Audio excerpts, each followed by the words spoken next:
ተከትሎ የለሙ ብሎኮች ተመጋግቦ የሚሄድ መብራት በማብራት ንጹህ አየር ነው። ማታ ላይ ወጥተሽ ወክ ማድረግ ትችያለሽ። እነዚህ የአረንጓዴ ልማት ስራዎች ስታንዳርዱን የጠበቀ የቀለም ያለ ህብረተሰብ ተሳትፎ ምንም ነገር የትም አይደርስም። እኛ ትርፋማ ሆነናል። አካባቢያችን ቀድሞ ከነበረው ሁኔታ ከፍተኛ ለውጥ እንደ ትልቁ ስራ ደግሞ የማስቀጠሉ ጉዳይ ነው። ወርቅ በቃ ወርቅ በይ። እኛ አሁን ሀሳባችን ከዚህ በላይ ምን ይመጣል? መኪና ፓርኪንግ አለ፣ የህፃናቶች መጫወቻ አለ። በጣም ደስተኛ ነን። በፊት ቤት ተጫወቱ ሞዴል ብሎክ መፍጠር የሚለውን በእያንዳንዱ የህብረተሰብ ክፍል ባህል እየሆነ ነው ያለው።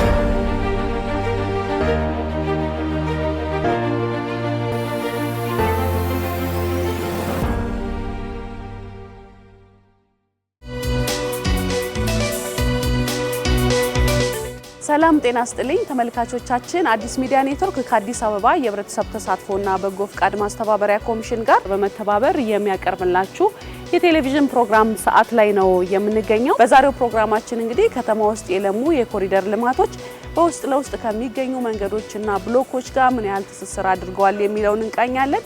እነዚህ ብሎኮች በህብረተሰቡ ተሳትፎ ኮሪደሩን ታሳቢ በማድረግ በውበት በአረንጓዴ ልማትና በሌሎች የልማት ስራዎች ምን ያህል ተሳስረዋል፣ ምን ያህል ለማዘመን ጥረት ተደርጓል የሚለው ነው የምንዳስሰው። እስከ ፕሮግራማችን ፍጻሜ አብራችሁን ሁኑ።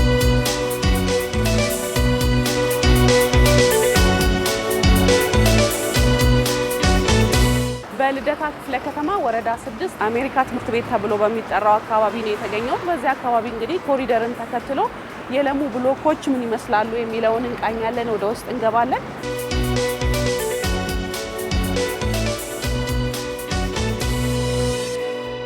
ሰላም እንደምን አደሩ? እግዚአብሔር ይመስገን። እንደምን አደርሽ? እሺ፣ በፍቃዱ መንበሩ እባላለሁ። ምን ያህል ጊዜ ኖሩ እዚህ አካባቢ? እኔ ከ50 ዓመት በላይ ኖሬያለሁ።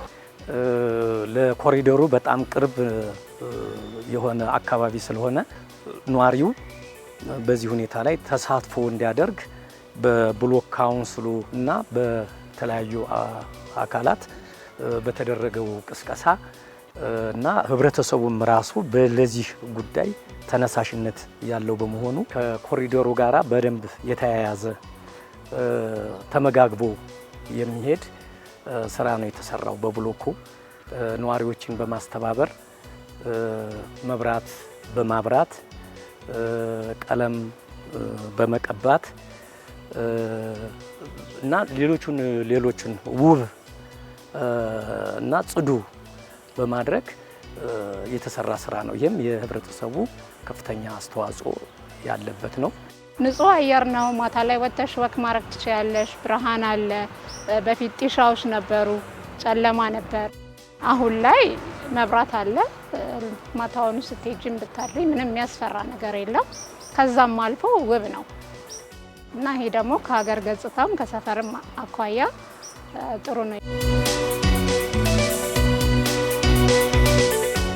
ከተማ ተሾማ እባላለሁ። የልደታ ክፍለ ከተማ ወረዳ 6 ህብረተሰብ ተሳትፎና በጎ ፍቃድ ማስተባበሪያ ጽሕፈት ቤት ኃላፊ ነኝ። የቀደመ ገጽታው ምን ይመስል ነበር? በፊት የነበረው ገጽታ እውነት ለመናገር እንደዚህ አይነት ውብ አልነበረም። በጣም የቆሸሸ ሰፈር፣ እንደዚህ ውስጥ ለውስጥ አስፋልት ምናምን አልነበረም። ኮብልስቶን ከነበረው ህብረተሰቡ በማሳተፍ ወደ አስፋልት የመቀየር ስራ፣ የመሰረተ ልማቶች ስራ ተሰርቷል። እነዚህ የሚታዩ ቀለም እንደዚህ አልነበረም። የተለያዩ ስታንዳርዱ የጠበቀ ቀለም አልነበረም። እሱ ወደ ስታንዳርድ የማስመጣት ግሪነሪ፣ የውበት ስራዎች አልነበሩም። እነዚህ ምቹና ውብ የሆነ ለነዋሪ ምቹ የሆነ ብሎክ ከመፍጠር አንጻር በርካታ ስራዎች ነው የሰራ ነው። ለምሳሌ ከተሰሩ ስራዎች ውስጥ እነዚህ የአረንጓዴ ልማት ስራዎችን ስታንዳርዱን የጠበቀ የቀለም የፋሳድ ላይ እንደሚታዩ እነዚህ ስራዎች በኮሪደር ስታንዳርድ መሰረት እየተሰሩ ነው ያሉት።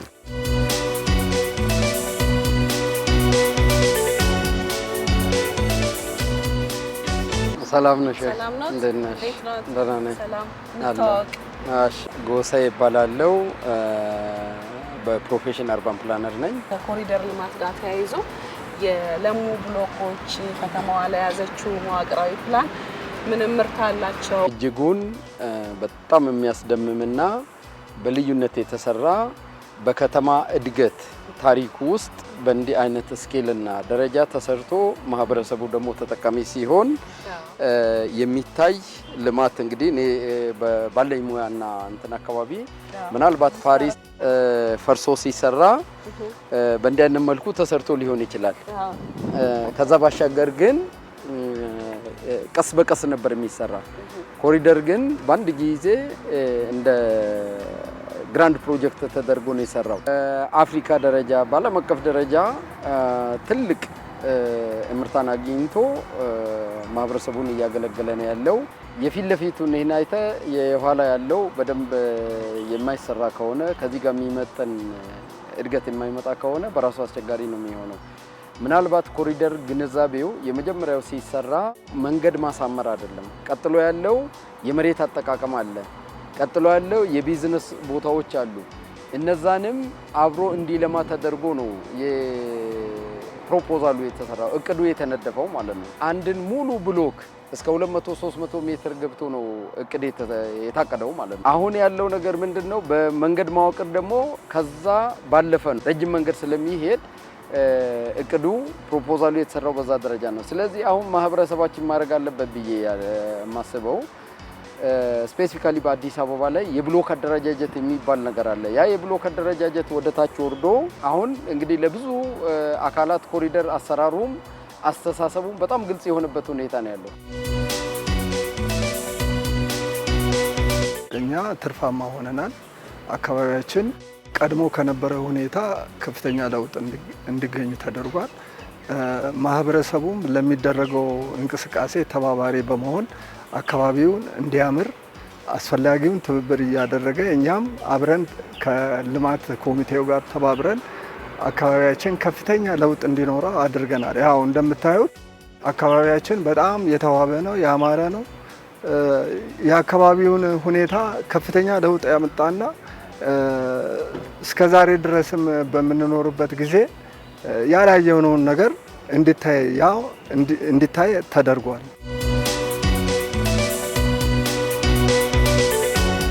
ከተማዋ ላይ ያዘችው እድገት የከተማዋ ገጽታ ለውጥ ጋር ተያይዞ እንደዚህ አይነት ብሎኮች መዋባቸው ተወዳዳሪ ተመጣጣኝ የሆኑ ልማቶች መልማታቸው ለሌሎች አካባቢዎችም ተሞክሮ ነው የሚሆኑትና በምን ልክ ነው የተሰሩት? የእናንተ ክትትልና ድጋፍስ እንዴት ነበር?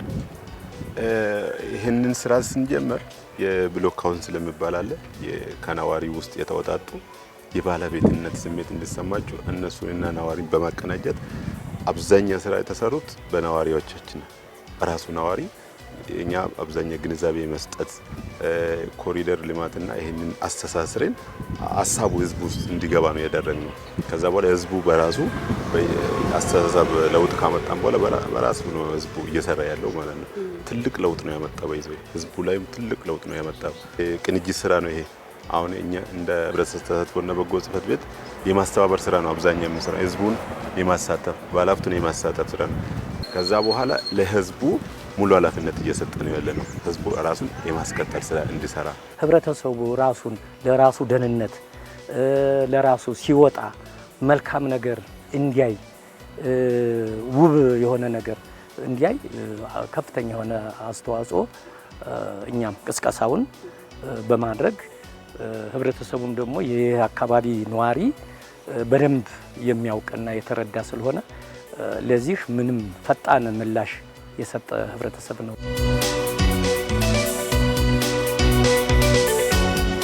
ከተማዋ ላይ ያዘችው ፕላንና እድገት ምን ውጤት ይዞ ይመጣል ብለው ያስባሉ? አሁን አንዳንድ ቦታዎችን አይተናል። እንግዲህ በራሳቸው ቀለማቸውን አስተካክለዋል፣ አካባቢያቸውን አልምተዋል፣ መንገድ አስፍተዋል፣ ድሮ ታጥሮ የነበሩ በሮችን አንስተዋል።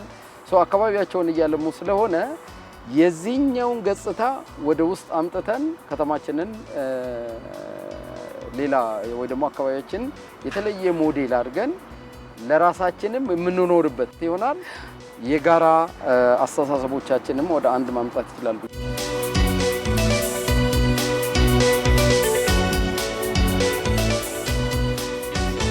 ዮሐንስ ሰለሞን ይባላለሁ። የልደታ ክፍለ ከተማ ወረዳ 8 በጎ ፍቃድ ማስተባበሪያ ጽሕፈት ቤት ኃላፊ ነኝ። እዚህ የምንገኘው ወረዳ 8 ብሎክ 4 አካባቢ ነው።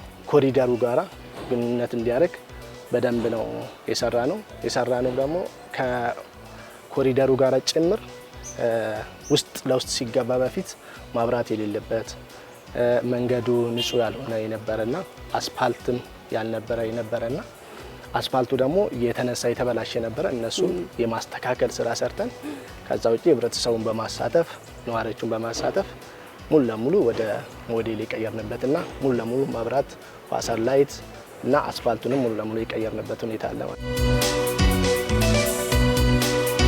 ኮሪደር ለኛ እንደ ወረዳ 8 ያመጣልን ጥቅል እኛ ወረዳ ላይ ሙሉ ወረዳው ኮሪደር በኮሪደር የተሰራ ስራ ነው። እዛ ውስጥ ላይ የመኪና ፓርኪንግ አለ፣ የህፃናቶች መጫወቻ አለ፣ የተለያዩ የመዝናኛ ቦታዎች ተሰርተዋል ማለት ነው። ከዛ ውጪ አንደኛው የዚህ ብሎክ ዋናው የዚህ ተጠቃሚ ሆነው አንደኛው ፕሌግራውንድ አለው፣ የልጆች መጫወታ ማህበረሰቡ የሰራው ነው። ህብረተሰቡን በዚህ ልክ ተረድቶ እዚህ አካባቢ ላይ መዝናናትም መንቀሳቀስም በደንብ የሚችልበት ሁኔታ ነው ያለው ማለት ነው።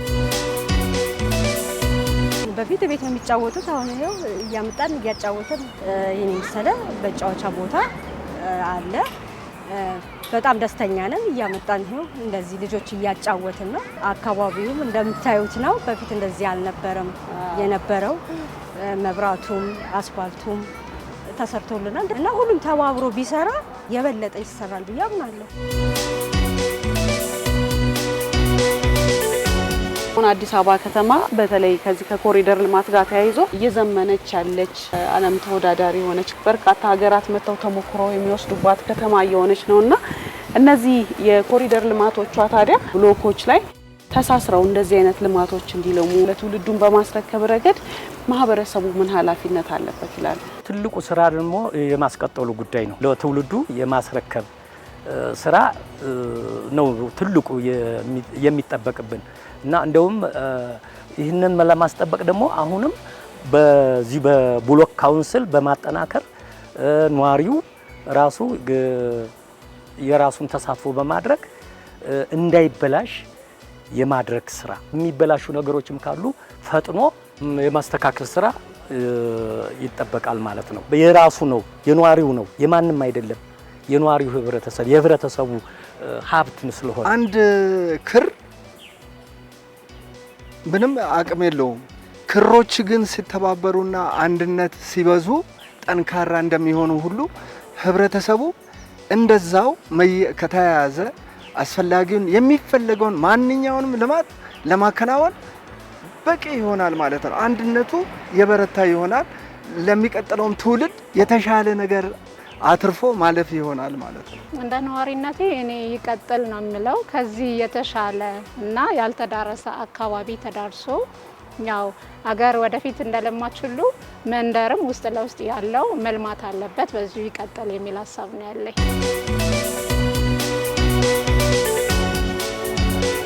ወጥ እንዲሆን ባለቤትነት እንዲሰማው ማህበረሰቡ ምንድነው መደረግ ያለበት? ዩኒፎርም አድርገን ከተማው የኔ ነው።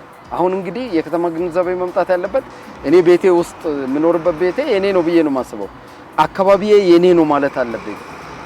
ቀጥሎ ያለው ደግሞ ከተማው የኔ ነው ወይ ደግሞ ወረዳው የኔ ነው፣ ክፍለ ከተማው የኔ ነው፣ ቀጥሎ ከተማው ሙሉ የኔ ነው ብዬ ማሰብ መቻል አለብኝ። ማስተማር በተለይ እንግዲህ ከተሜነት መሰልጠን አይደለ አብሮነት ነው። ህግና ስርዓት ያለው ነው ከተማ። ሰው በዛ ህግና ስርዓት አካባቢ ከተደራጀ ማህበረሰቡ በጥሩ ሁኔታ ተደራጅቶ ከተማው ማልማት። አሁን ሌላ ሀገር መሄድ አይጠበቅበትም። እዚህ ጋር ፊት ለፊቱ ያለውን ነገር አይቶ እዛ አካባቢው ይሄ መምጣት አለበት ብሎ መተባበር አለበት። ተመልካቾቻችን በቂርቆስ ክፍለ ከተማ ወረዳ 1 ተገኝተናል። በዚህ አካባቢ እንግዲህ ከኮሪደርና ከወንዝ ዳርቻ ልማት ጋር የተሳሰሩ ብሎኮችን ነው የምንቃኘው። ሰላም ነው። ወደ ሞዴል ብሎካችን ሰላም ነው።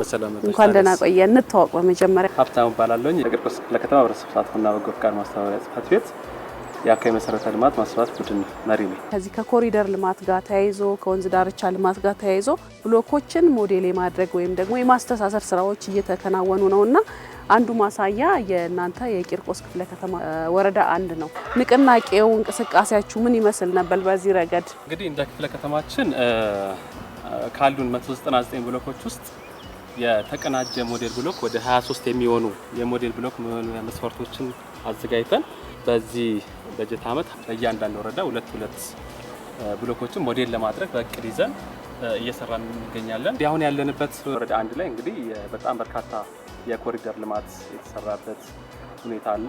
እኛ ደግሞ የምንሰራቸው ብሎኮች ሞዴል የምናደርጋቸው ብሎኮች በአብዛኛው ከኮሪደር ልማቱ ጋር ተመጋጋሚ ሆነ ስራ እየሰራን ያለ ነው። እንግዲህ ህብረተሰቡን በማስተባበር በጣም በርካታ ተግባራትን እያከናወንን እንገኛለን። ይሄ እንደምታዩት እንግዲህ ህብረተሰቡ አካባቢውን ጽዱ እንዲያደርግ፣ አረንጓዴ እንዲያደርግ፣ ማብራት እንዲያወጣ፣ ተመሳሳይ የሆነ ቀለም እንዲቀባ በከተማው ስታንዳርድ መሰረት በወረዳው ስታንዳርድ መሰረት ነዋሪዎች አካባቢያቸውን ጽዱ እንዲያደርጉ ቀለም እንዲቀቡ፣ እንደዚህ እንደምታየው ደግሞ ከርቭስቶን ጭምር እንደዚህ የተሰራው ከርቭስቶን እንደዚሁም ተመሳሳይ ውበት እንዲኖረው የዜብራ ቀለም የመቀባት 50 ራዲየስ እንደምታየው አሁን የብሎክ በጣም ነው የሚያምረው። አረንጓዴ የማልማት ስራ ህብረተሰቡን በማቀናጀት በማስተባበር ከኮሪደሩ ስራችን ጋር ተናባቢ በሆነ መልኩ ብሎኮችን ሞዴል እያደረግን ነው የምንገኘው ማለት ነው። በዚህ ረገድ ህብረተሰቡ በጣም አብሮ እየሰራን ያለ ነው። ይህ የወንዝ ዳርቻው ልማት ከብሎካችን ጋር ትይዩ ስለሆነ ነዋሪውን በማስተባበር የተለያዩ ኮብልስቶኖች ፍሳሽ ወደ ወንዝ እንዳይሄዱ ነዋሪውን በማስወጣት ጽዳት፣ ቀለም በማስቀባት ማለት ምንትዋ ብሎክን ያው ሞዴል ነው የታወቀ ቀለም በማስቀባት መብራት በማስበራት በጸጥታውም እንደ ብሎክ ነዋሪ በየሳምንቱ ግንኙነት አለ። እዛ ግንኙነታችን ላይ ምን መስራት እንዳለብን እንወያያለን። እዚህ ጋር እንደምታዩት ትምህርት ቤት አለን። ትምህርት ቤቱ ጋርም ይሄ አደጋ እንዳይፈጠር ይሄ ምልክት አለ። ተማሪዎች በሚወጡ ሰዓት ራሱ አሁን በዚህ ጋር ሲያልፉ በቃ ደስ ብሏቸው ይሄ በፊት እንደዚህ አልነበረ። ይሄም ኮብልስቶንም እንደምታየው በፊት ጭቃ ነበር። አሁን ግን በሚያምር መልኩ ወርቅ በቃ ወርቅ በዩ እኛ አሁን ሀሳባችን ከዚህ በላይ ምን ይመጣል? ከዚህ በላይስ ምን ይሆናል? ሞባይል ተነጥቆ ሰው ተመልሶ አይመጣም ነበር። ሌባ ይሰጥ ነበር። አሁን እዚህ ወለል ብሎ ማታም እንጫወትበታለን፣ ቀን ልጆቻችን ይጫወታሉ፣ ማታም ይጫወቱበታል፣ ወክ እናደርግበታለን። እንግዳ ተመጣ ወንዝ ዳር ወስደን ወንበር ላይ አስቀምጠን አጫውታለን። እዛ ቁጭ ብለን ልጆቻችንም ተጫወቱ ምን ያሉ እንመጣለን። እስከ 4 ሰዓት እስከ 5 ሰዓት ድረስ የምዞርበት ቀን አለ። እኔ በበኩሌ ማለት እና ሰፈርም እንደዛ ተደስተዋል። እነዚህ ተሞክሮ ሊሆኑ የሚችሉ ስራዎች የተሰሩባቸው ቦታዎች ሌላውም አካባቢ ላይ ሌላውም ብሎክ ላይ የሚኖረው ነዋሪ ያንን ተሞክሮ በመውሰድ አካባቢውን ጽዱ፣ ውብ ለራሱም ጭምር ምቹ የሚሆን ኢንቫይሮንመንት መፍጠር መቻል አለበት። በዚህ ረገድ ደግሞ ህብረተሰቡ ባህል ሆኖ ባህል አድርጎ ሞዴል ብሎክ መፍጠር የሚለውን በእያንዳንዱ የህብረተሰብ ክፍል ባህል እየሆነ ነው ያለው። ያለ ህብረተሰብ ተሳትፎ ምንም ነገር የትም አይደርስም። ከተማም የሚገነባው በማህበረሰብ ነው። ሀሳቡም ከተማ ሲገነባ ማህበረሰቡም ይሄንን ለትውልድ ብዬ ነው የምገነባው፣ የአሁኑ ጄኔሬሽንም ይጠቀምበታል። ስለዚህ ያንን የማህበረሰብ ተሳትፎ በትልቁ ይመጣል ማለት ነው። ከተማ ሲዋቀር በነገራችን ላይ ከተማው አለ፣ ጠቅላላ ትልልቅ መዋቅሮች አሉ፣ የመንገድ መዋቅሮች አሉ። ዘን ከዛ ደግሞ የብሎክ መዋቅሮች አሉ። ብሎክ ውስጥ እንግዲህ ፓርሰል የሚባል ነገር አለ፣ ግለሰቦች ኦን የሚያደርጉት። ከዛ ደግሞ ቢልዲንግ አለ። ከተማው የሚዋቀረው እሱ ነው። ያ ሴል ነው። ልክ እንደ ሰው ስትራክቸር እንወሰደን ሁሉም የራሱን ድርሻ ይወጣል። የቤቶቻችንን የአካባቢዎቻችን ቀለማችንን እንዲናደርግ አጥሮች ካሉ ያን ነገር ሰፋ አድርጎ ለሞቢሊቲ ፋሲሊቴት እናድርግ። ይሄ ማህበረሰቡ ተቀናይቶ ስታንዳርዱ ይሰጠዋል። በዛ ስታንዳርድ ከተማውን ይጠብቅና ወደፊት የማስኬዱ ነገር አለ። እንግዲህ ከመንግስትም ከማህበረሰቡ የሚጠበቀውን ድርሻዎች በየድርሻው ማለት ነው የመወጣት ነገር ነውና አይገስ እንግዲህ ማህበረሰቡን ቅድም እንዳልኩት የማደራጀት ነው የማንቃት ነው። ከዛ ደግሞ በጽሁፍም ይሁን በማስተማር ማህበረሰቡን አንቅተን ለከተማው እድገት ወደፊት መሄድ ስራዎችን ገምግሞ ከተሰራው ነገር ተምሮ የተሻሉ ነገሮችን ያንን ያለውን ተወዳዳሪነትን ወደፊት ማምጣት እንችላለን። ተመልካቾቻችን እንግዲህ በዛሬው ፕሮግራማችን በተለይም ኮሪደር ልማትን ተከትሎ ብሎኮች ምን ያህል ለምተዋል፣ ምን ያህል ለነዋሪዎቻቸው ምቹ ሆነዋል የሚለውን ስንቃኝ ነበር። ሳምንት በሌላ ርዕሰ ጉዳይ እስከምንገናኝ ሰላም።